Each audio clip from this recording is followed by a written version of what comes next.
ಇನ್ನು ರಾಜ್ಯ ರಾಜಕಾರಣದಲ್ಲಿ ಲೆಟರ್ ವಾರ್ ದೊಡ್ಡ ಮಟ್ಟದಲ್ಲಿ ಸದ್ದನ್ನ ಮಾಡ್ತಾ ಇದೆ. ಇದೇ ವಿಚಾರಕ್ಕೆ ಸಂಬಂಧಪಟ್ಟಂತೆ ಗೃಹ ಸಚಿವ ಜಿ ಪರಮೇಶ್ವರ್ ಅವರು ಮಾತನಾಡಿದ್ದಾರೆ.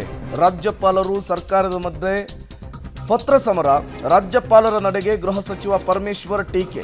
ಪ್ರತಿನಿತ್ಯ ಪತ್ರವನ್ನು ಬರೆದು ಪತ್ರದ ಮೂಲಕ ಮಾಹಿತಿ ಕೊಡಿ ಅಂತಿದ್ದಾರೆ. ಅನಿವಾರ್ಯತೆ ಇಲ್ಲದಿದ್ದರೆ ನಾವು ರಾಜ್ಯಪಾಲರಿಗೆ ಉತ್ತರವನ್ನು ಕೊಡಲ್ಲ, ಎಲ್ಲದಕ್ಕೂ ಉತ್ತರವನ್ನು ಕೊಡಬೇಕು ಅಂತ ಎಲ್ಲೂ ಇಲ್ಲ. ಯಾವುದಕ್ಕೆ ಉತ್ತರ ಕೊಡಬೇಕೋ ಅಷ್ಟಕ್ಕೆ ಮಾತ್ರ ಕೊಡ್ತೇವೆ.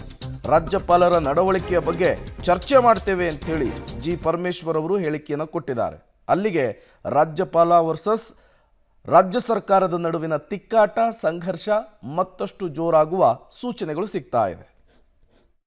ಇಲ್ಲಿಯವರೆಗೂ ಅನೇಕ ಜನ ಗವರ್ನರ್ಗಳನ್ನು, ಮುಖ್ಯಮಂತ್ರಿಗಳನ್ನು ನಾವೆಲ್ಲ ರಾಜ್ಯದಲ್ಲಿ ನೋಡಿದ್ದೇವೆ. ಆದರೆ ಇಂತಹ ಸಂದರ್ಭ ಯಾವತ್ತೂ ಕೂಡ ಬಂದಿರಲಿಲ್ಲ.